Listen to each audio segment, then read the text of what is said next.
सब जो झोपलाता है उसको कुछ नहीं करिएगा।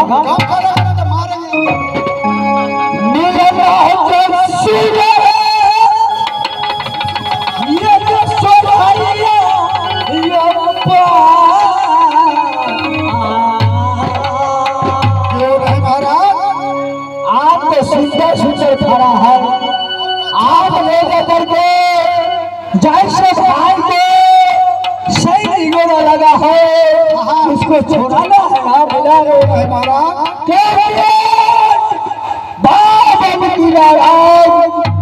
अल्लाह सिंह को स्टोरी में कहा था है ये तो पीरे जा सरस को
तुमको क्या कहा था?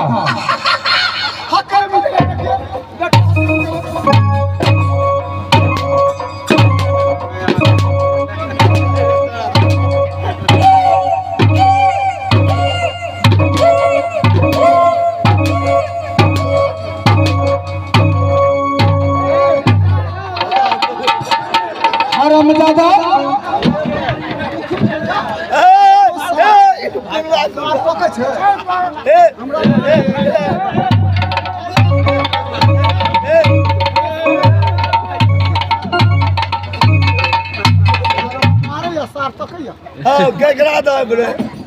भैया आप हमको मिलन के मारे हैं, बहुत गलती कर रहे भैया जी।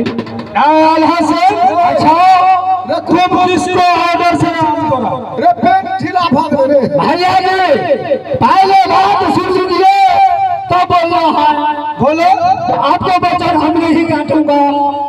ये जो गाछी है आपको बाप को भी है, मेरा भी बाप को है, तुम्हारे बाप का भी है और हमारा बाप का भी है। लेकिन इसमें भैया झगड़ू सिंह को प्रेम था।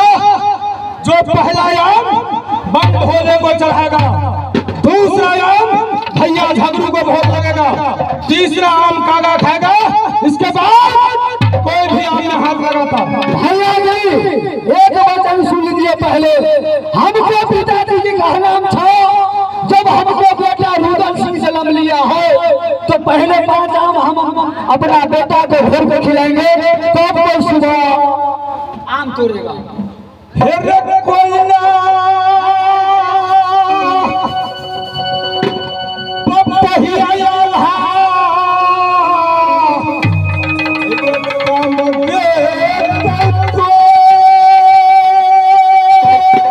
क्या भैया जी में दुश्मन हो गया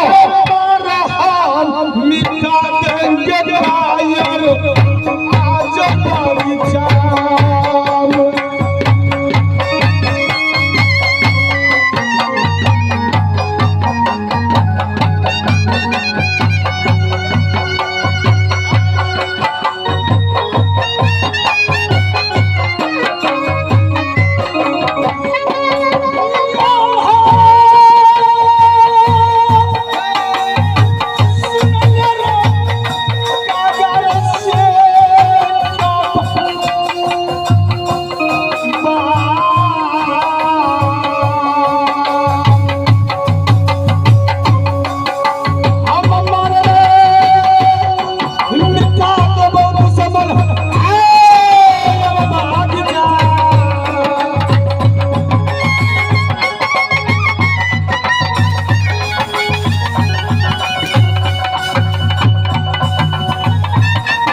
रे पेंटो गिरे हो रे सार रे गोरका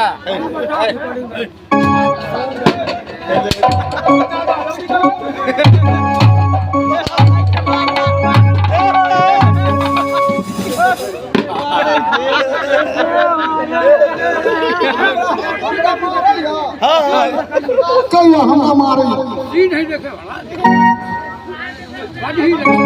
जल्दी करो हम जाता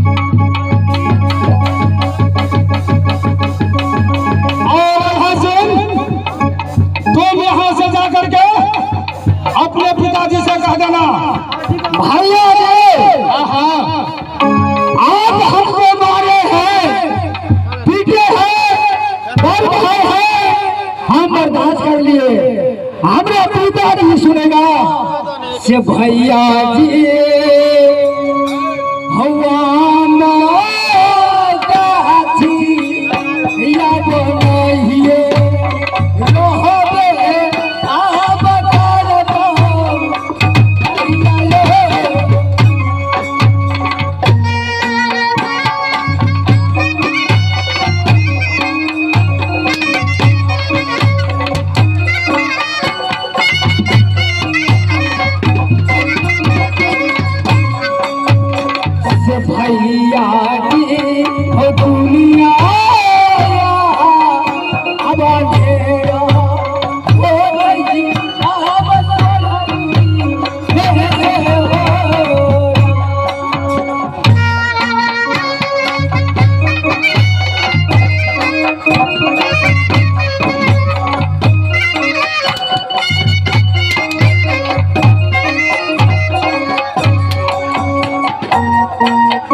मंत्री हरमजादा, तुम ये बगीचा में ड्यूटी छोड़ के कहाँ भाग जाता है?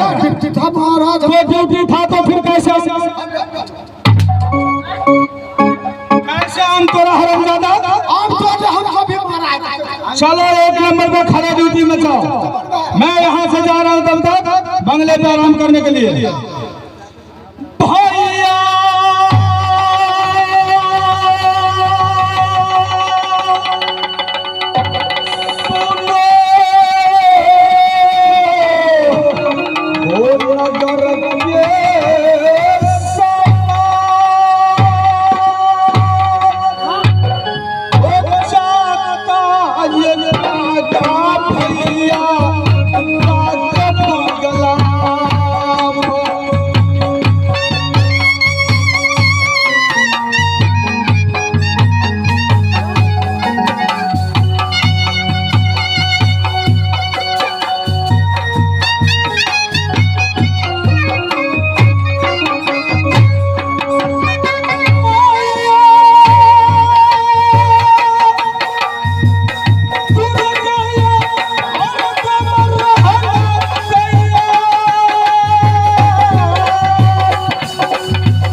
कसूरया बदलतिया आया जब से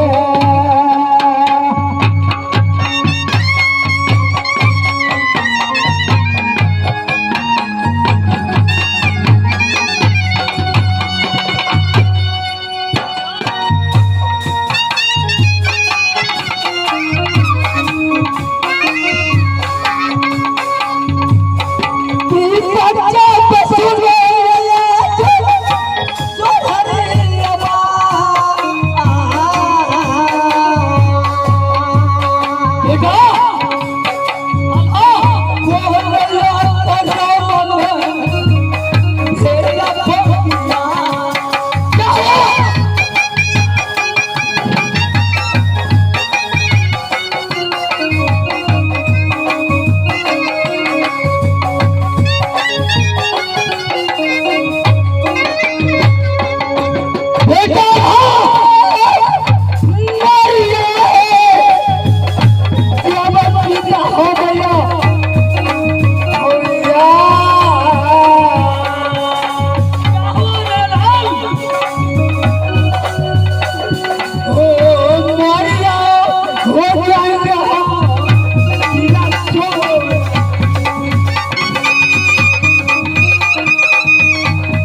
तुम रो रहा है?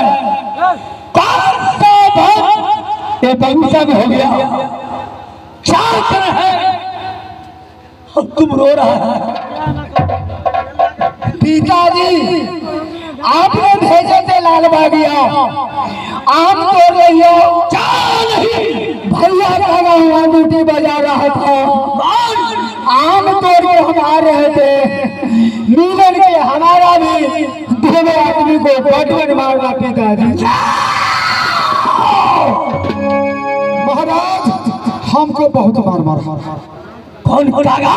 हाँ कागा बहुत मार मारा है, बहुत दुनिया में बहुत मार मारा है।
मैं उसको बेटा समझ मानता था, कागा झगड़ू को, और एक भगवान के लिए मेरा नन्हा मुन्हा सा बालक को कोरा मार मार के बदल के खल दिया।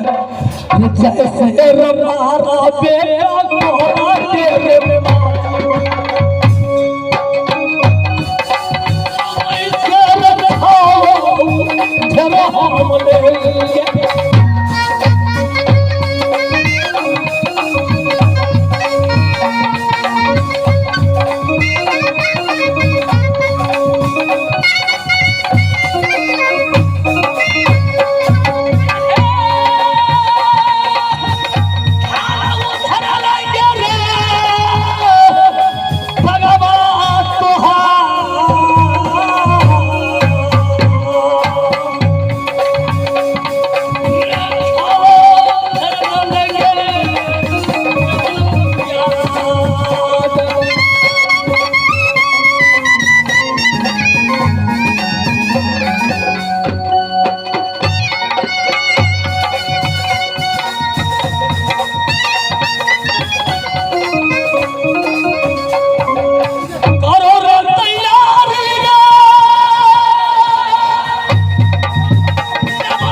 तारीख साथ की तैयारी करो, बगीचे को काट काट देंगे और चाहते बादल को खाल खींचा है मेरे बेटे को, ऐसे हम ज्यादा कान को पट्टी से साथ में तोड़ दिए।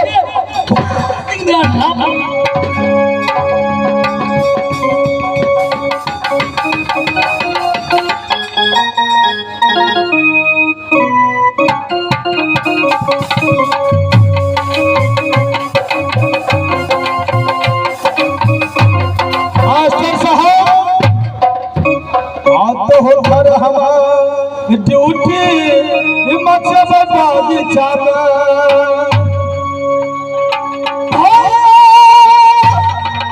सुन है कागा हंसे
प्रणाम चाचा जी, कल्याण हो, आयुष्मान भवा, आयुष्मान भवा। भतीजा बेटा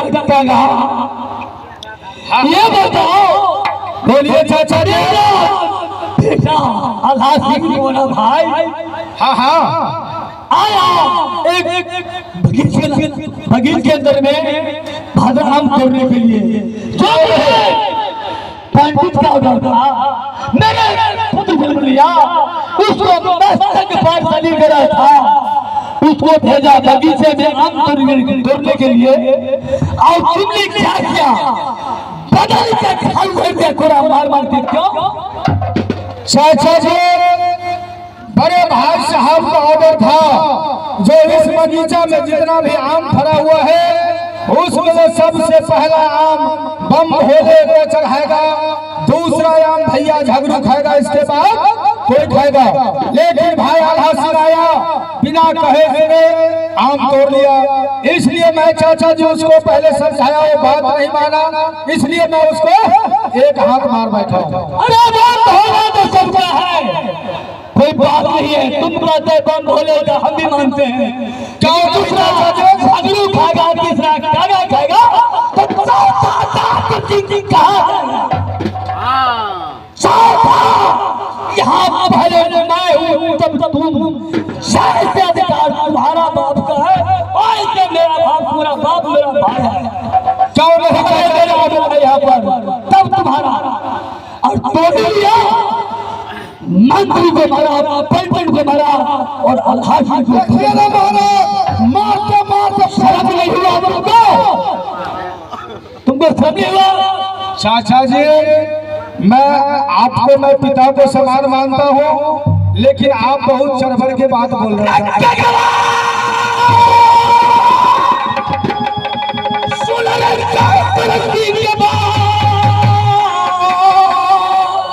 क्यों नहीं चाचा जी?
शरीर में दम है तुम्हारे ऐसे ऐसे मोटा शरीर वाले को कितना मैं मार के डालूंगा मैं तुम्हें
चाचा जी आप क्या चाहते हो? क्या चाहता हूँ क्या चाहते हो? वो सबसे पहले चाचा होतेगा उठाना पड़ेगा हमको ठीक है कोई बात नहीं वो तो पता यही चाचा मिलेगा।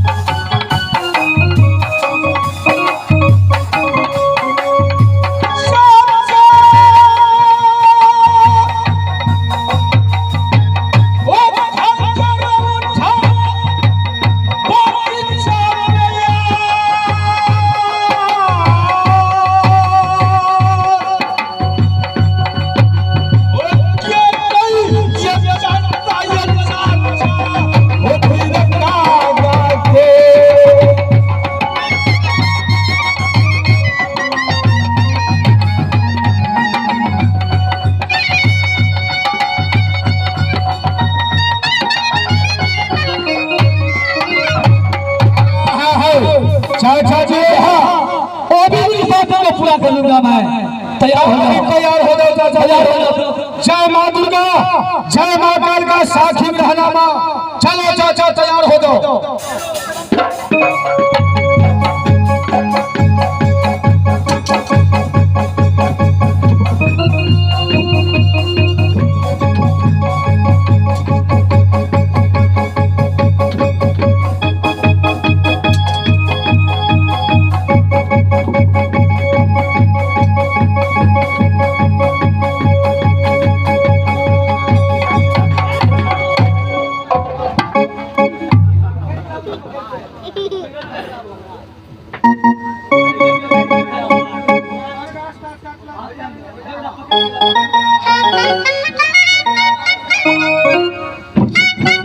महाराज जी आप पूरा काज करके चलिए बात करके जितना बगीचा है एक ही पेड़ होना चाहिए सबको लोट करो सब काट के चल जाते हैं हमें दूर चलता है।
भैया जी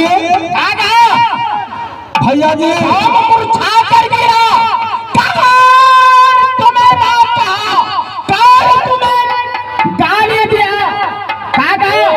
सबसे पहले मुझे बता। भैया जी बगीचा में जुलूम बीत गया भैया जी। क्या कहा? जुलूम बीत गया बगीचा में। जुलूम बीत गया भाई। क्या कहा? भैया जी भाई आल्हा सिंह आया बगीचा में। अच्छा वो बिना पूछे हुए आम तोड़ लिया। क्या आम तोड़ लिया? क्यों नहीं भैया जी, और आम तोड़ के लेकर के जा रहा था। मैं उसको बोला रे आल्हा तुम बिना पूछे हुए आम कैसे तोड़ लिया? वो हमारे साथ भैया बदमाशी किया। मैं उसको एक थप्पड़ मारा। क्या तुम्हें थप्पड़ मारा? क्यों नहीं भैया जी। इसके बाद भैया जी आल्हा सिंह ने गया अपने पिता को पास और चाचा जासर आकर के बगीचा में जितने भी आम का पेड़ था सारे काट करके ट्रैक्टर पे लाद करके रात सब्जी को ले गया।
के लिए वो घेर लिया।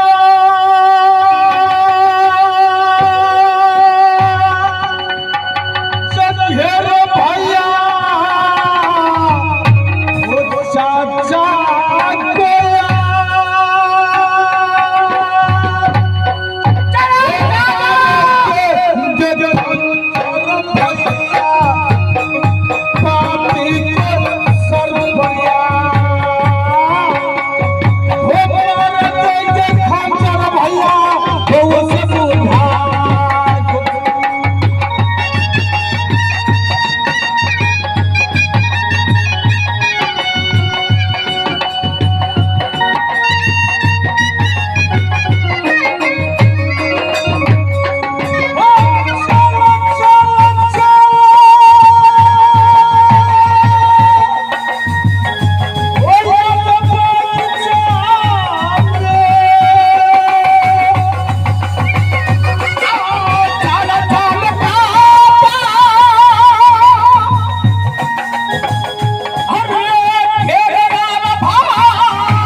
सुना तो मैं समझ गया तू दोनों भाई फिर मेरे पीछा पड़ रहे हो।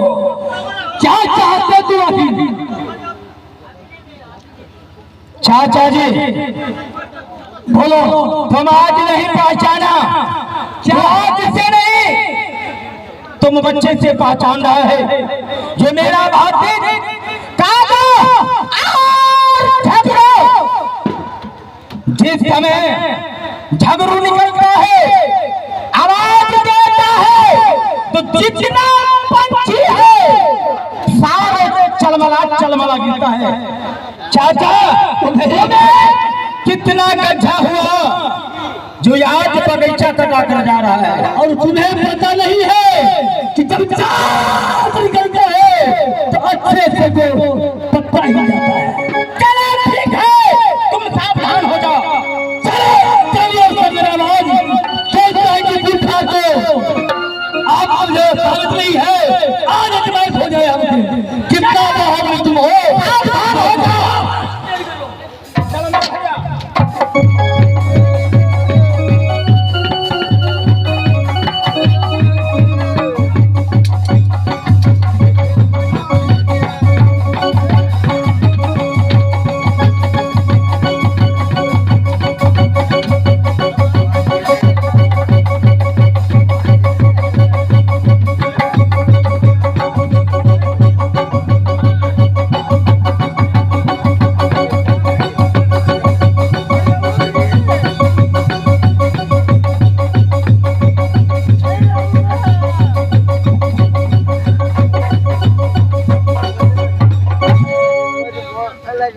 हरामजादा भतीजा होके मीठा बोलता नहीं है।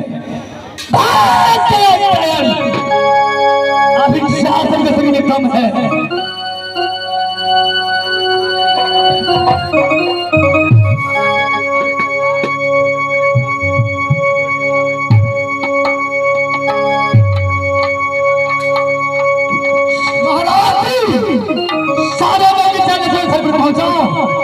और चलो आप हाल में और अच्छा से पंडित भेज करेंगे।